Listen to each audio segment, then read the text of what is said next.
nagbibigay sa Panginoon ang kung paano natin malakihin ang mga anak, lalo na si Sky. Kasi panahon ni Sky ngayon. Okay. So, parang hiwalay we wholeheartedly believe picture. that children are a gift from God, and as parents, the stewardship of that gift carries great joy and responsibility. God's central role in the lives of parents and children is essential to growing and establishing a healthy and holistic home. Unless the Lord builds the house, those who build it labor in vain. Unless the Lord watches over the city, the watchman stays awake in vain. So in Psalms 127 verse 1. So kahit ano pang gagawin natin, kung tayo ay magtatayo or gagawa ng family or gagawa ng bahay or tayo yung watchman, kung wala ang Panginoon, kahit anong effort pa natin, kung walang blessing ng Panginoon, walang mangyayari po. Amen. Hallelujah. That's according to Psalms 127 verse 1. The word of man had its place, but it was of little ultimate use without the word and blessing of God. In John 15 verse 5, for without me, we can do nothing. So yan talaga ang isipin ng mga parents. Lalo na yung maliit pa ang ating mga anak, pag wala ang Panginoon, wala tayong magagawa. Lalo na sa mga Christians. O para naman sa hindi pa nagbabasa ng Biblia, sana dito natin umpisahan na isali natin ang Panginoon in raising our children. Amen. So in Philippians 4:13, I can do all things through Christ which is strengthening me. So we can do everything with the Lord sa ating pamilya. We believe that parents' actions in raising their child are of great importance to God. There is a responsibility as followers of Christ to raise children in a way that will please the Lord. Fathers, do not provoke your children unto anger, but bring them up in the discipline and instruction of the Lord in Ephesians 6:4. So, minsan kasi, yung disiplina natin, ang gusto lang natin ang masusunod, mga magulang. Tsaka, hindi na natin minsan naintindi yung kung ano ang nasa kalooban din ng anak natin. So, kailangan natin ang Panginoon talaga mag-guide sa atin kung paano natin sila turuan at disiplina. Huwag natin silang i-provoke na magalit sila sa atin. Hallelujah. Which is, sa totoo lang, kasi ako nanay ng 3 at sa kalula ng 3, many times I failed. Many times naging failure ako bilang nanay at bilang lula. Kasi tao lang tayo, kaya balik agad sa Panginoon. So, ang example natin ng child dedication ay makikita natin dyan sa 1 Samuel chapter 1 verse 11 and then verses 26 to 28. Pero hindi ko na yan babasahin upang maano natin yung ating oras dito. Where Hannah vowed to dedicate her child to the Lord if He would grant her one. Kasi si Hannah wala pong anak. Tapos dalawa kasi silang asawa. Tapos yung isa, mayroong mga anak, pero si Hannah wala siyang anak. Ayun ang pray si Hannah. Very godly si Hannah. Sa Old Testament kasi ito, kaya dala-dalawang mga asawa. Huwag niyong dalawahin mga asawa yung ngayon. Tama na tayo isa. Okay, si Hannah nag-pray sa Panginoon, Lord, bigyan mo ako ng isa at ibabalik ko sa iyo. I-dedicate ko sa iyo ang buhay ng magiging anak ko. Pinakinggan siya ng Panginoon. Kaya praise God, pinakinggan ng Panginoon yung ating mga prayers about Skylar Jace. Amen. Kasi, kung hindi tayo pinakinggan, wala tayo dito. So, babalik talaga natin lahat ng kapurihan, lahat ng pasasalamat. Ang malaki talaga namin pasalamat dun sa church na si Skylar naging successful yung operation. And then now, 1 taon na siya. And still counting. Hallelujah. Let's continue counting sa mga taon na para kay Skylar sa kanyang buhay together with his parents. Okay. So, then, sabi pa dito sa versikulo, verse 11 na 1 Samuel 1, then I will give him to the Lord all the days of his life. Imagine ka. So dati talaga, pag sinabing ibigay, dalhin mo talaga sa temple, doon na siya titira. Wala ka ng anak, sa Panginoon na siya. O, kaya minsan, nasasaktan ang mga magulang, o katulad ng magulang ko, nasaktan sila kung bakit ako magpastura. O kasi sa Pentecostal po kami, o kaya pwede kami ang mga girls at ang mga women. So, umiyak yung nanay ko kasi ayaw niya akong i-dedicate. Pero I dedicated my life to the Lord. O, pero hindi naman nagtapos noon, naging okay rin naman ang aking pamilya kasi naging Christian sila. So, ganun din tayo. Pag tayo ay mga Christians, pag gusto ng Panginoon gamitin ang ating mga anak, allow din. Let God use your children. It's a big blessing. Amen. O, para sa atin, kung gagamitin ng Panginoon. Hindi yan mawawala sa iyo. Pagkos, i-bless patuloy ang anak at ang mga magulang na nag-allow that God will use His children. Okay. In raising our kids in God's way, sabi pa dito, as a Christian parent, by dedicating a child to the Lord, you are acknowledging your need for God in your family. So, kung nagbibigay tayo ng anak natin, pinalaw natin ang Panginoon na kumilos at gumalaw sa ating pamilya, lalo na sa ating mga anak. Amen. So, nakita ko dito sa Psalms 37 verse 4, delight yourself in the Lord, and He will give the desires of your heart. So, ang desire ng lahat ng mga parents, ako, kasi nanay ako, yung desire ko, yung ikiin ko, mapabuti po ang aking mga anak. Amen. Lahat ng nanay, mapabuti ang kanilang mga anak. Pag maging lola ka na pala, mag-extend pa doon, mapabuti ang mga apo. Pero, may kondisyon ang Biblia sa Psalms 37 verse 4, delight thyself also in the Lord. Ibig sabihin, maging masaya ka sa paglilingkod mo sa Panginoon. Unahin talaga ang Panginoon. Seek first the kingdom of God and His righteousness, and all these things shall be added unto you. You want your child to serve God? You delight yourself unto the Lord. You want your child to become a professional? You delight yourself unto the Lord. Huwag mag-absent. Glory to God, mula noong tinanggap ko ang Panginoong Jesus bilang Panginoon na tagapagligtas, halos wala akong absent sa pagsasamba sa Panginoon. Halos wala akong absent sa mga prayer meetings. At saka nasa daan ako nagsishare ng Word of God. Bata pa akong tao noon. 18 years old, 19, 20, 21. O kasagsagan ng aking kadalagahan. Sabi pa kasagsagan ng aking kagandahan. Janine. Nasa daan ako, nagsishare ng Word of God. Nasa jeep, nag-share ng Word of God. Nasa bus, nag-share ng Word of God.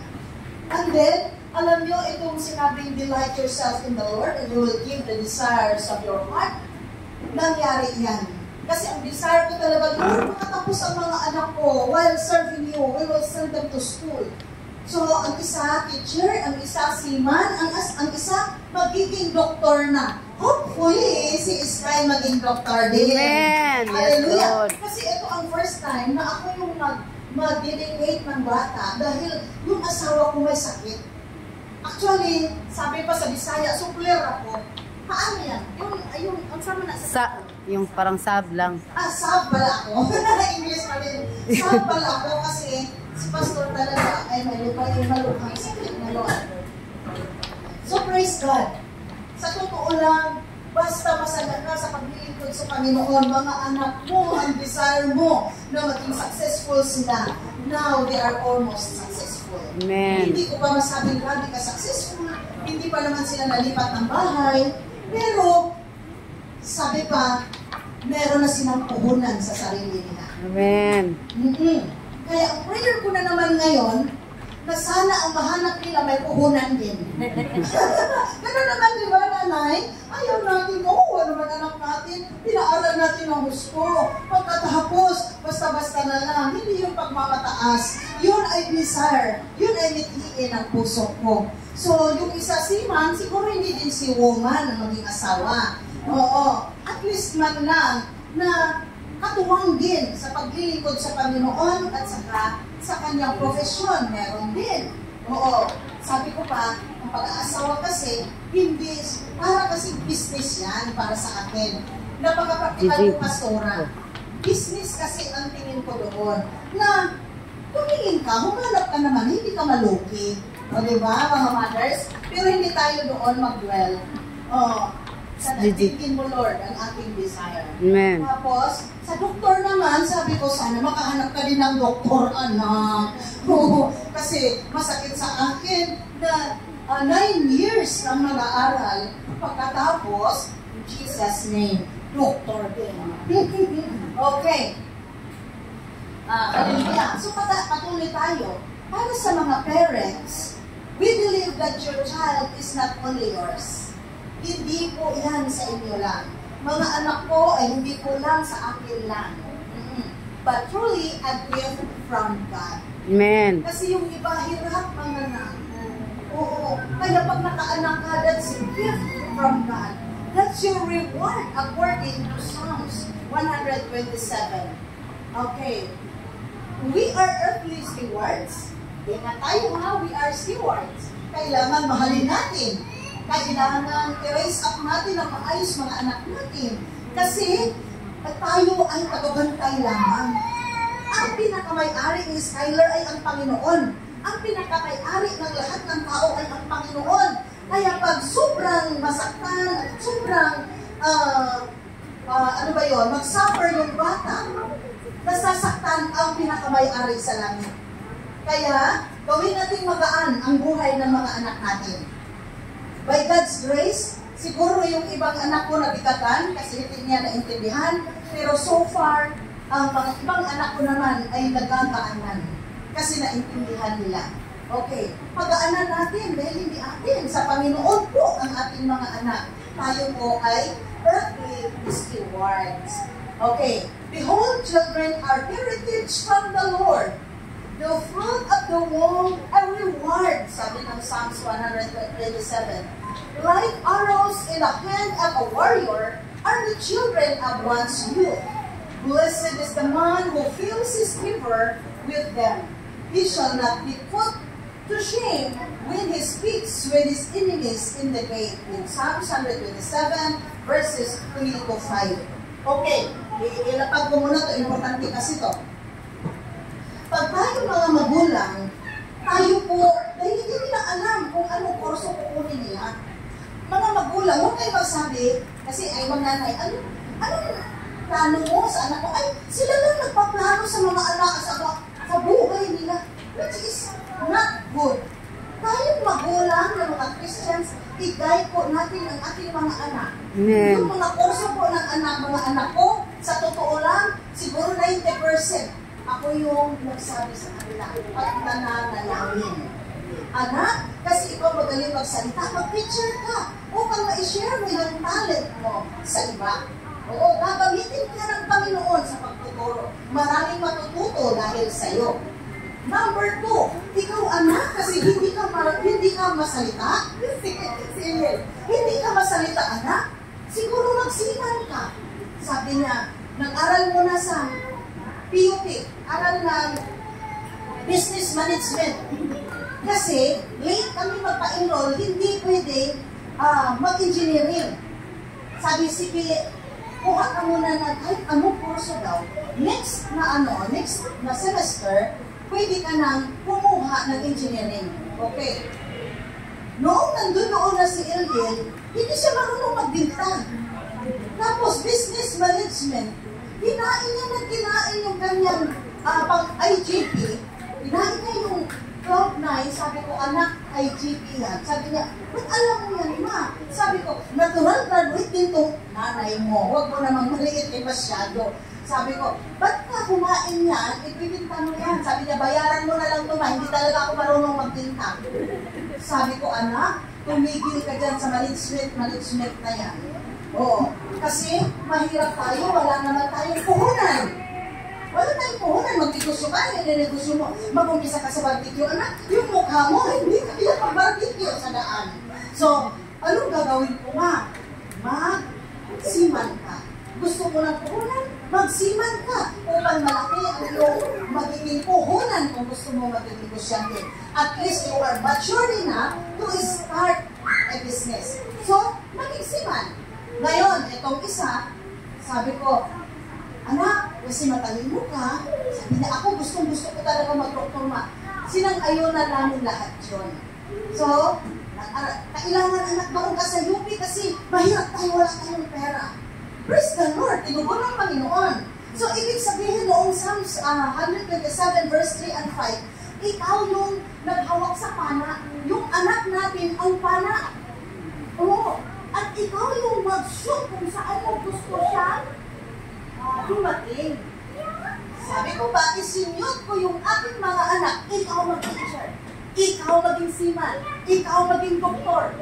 By God's grace, sabi pa doon sa umpisa, hindi ito mangyayari lahat kung walang blessing ng Panginoon. Amen. Yes, Lord. Ang lalaki ng pangarap, kung walang blessing ng Panginoon, kilala nila kami kung gaano kami mahirap. Oo, nagtuturo, nagpapastor, nag-umpisa ng walang-wala. Pero paano ang Panginoon? Kasi ang tumulong sa amin. Amen. So, madaling sabi, graduate siya dyan sa UP Diliman ng chemistry, automatic naging chemist, so ngayon nag-aral pa ka doktor. So, ibig sabihin, yung desire nyo ang mag-uumpisa sa pangarap ni Skyler. Amen. Oo, Yes, Lord. hindi yung bahala siya kung ano. Anong gusto mong magpangasawa? Bahala siya kung sinong mapulot niya. Huwag kayong ganyan. Matuto po tayong manalangin at matuto tayong mag-guide ng ating mga anak. Amen. Halimbawa, pag may nakita ko, oh, parang crush mo yun ah. So, bakit ma? Hindi pwede. Kasi, pag kaya mo pang hindi pwede, gawin mo. Oo, umpisahan mo talaga. Pero pagdating ng araw, hindi na kaya, bahala na si Lord. Kasi mahalin mo si Lord. Okay, so, sana po, at this point, tayo po ay na-bless pa. Amen. Okay, so next. Hallelujah. Some of the responsibilities the Lord has entrusted to the parents includes continuous prayers. Kailangan, prayer talaga para sa mga anak. Wala tayong ibang gagawin pagkatapos ng lahat ng gawa natin is to pray for our child, is to pray for our children. So, hallelujah. Yan, makita natin yan, Deuteronomy 6 verse 4 to 9. And then, ano tayo? Magiging instructor din tayo sa ating mga anak. So, instructing them in the way of the Lord in Proverbs 22 verse 6. Actually, summarize na talaga to kasi alam ko may time tayo. And then, setting a godly example. Okay, itong godly example, parang kasama din yan doon sa in-explain ko kanina. Kung gusto mong hindi magbisyo ang anak mo, huwag din magbisyo ang tatay at nanay. Of course. Kasi, huwag kang manigarilyo, pero yung tatay, parang nagsunog sa bibig. Ganun din ang gagawin. Huwag kang mag-inom, anak, pero ikaw inom ng inom, nakikita ka, latang-lata ka na araw-araw. Oo. So, kailangan daw sa ating Proverbs 22, mag-set tayo ng example sa ating mga anak. Okay. Sige na, iyo. Dahil sa patong mo. Patuloy tayo. So, dito naman, and i-disiplina din natin, and disciplining them as the Lord would discipline us. Kung paano tayo tinuruan ng Panginoon, ganun din natin gagawin para sa ating mga anak. Huwag yung ang gusto natin magaan, pero para sa mga anak, pagbibigatan natin. Huwag natin pagbibigatan ang ating mga anak. As parents, you are only able to do these things through Christ that is strengthened us. Amen. Philippians 4:13. So, lastly, ang child dedication po ay hindi po baptism. Baka maisip natin na dahil may na-dedicate na ang bata, nabautismo na siya. Hindi po. At ang child dedication din po ay hindi din salvation ng bata. Ang salvation po ay ikaw mismo, pag may edad-edad ka na, pag naintindihan mo na ang Word of God, pag tumanggap ka kay Panginoong Jesus bilang Panginoon at tagapagligtas, doon uumpisa ang kaligtasan ng tao or ng bata. Huwag kayong mag-alala pag maliliit pa ang mga bata kasi sila po ay shoot na talaga sa langit. Doon daw sa langit, according to the books na aking nabasa, maraming bata doon. Yung hindi pa nila alam what is right and what is wrong. Pero once, when it comes the time na alam na nila ang kasalanan, doon na sila tuturuan at patanggapin kay Panginoon Jesus. O kaya, early stage, kung maintindihan nila paano tanggapin si Jesus, patanggapin na po. Amen. At yun po ang salvation. At baptism, kasi minsan kamali na ang dedication is binyag.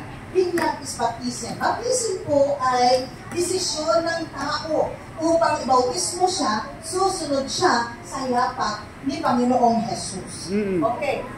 So, hallelujah. Tayo po ay dadako na. Ilan po ang ating mga reminders at message para sa ating lahat, lalo na sa mga Pwede na parents ni siguro. Skyler. Okay.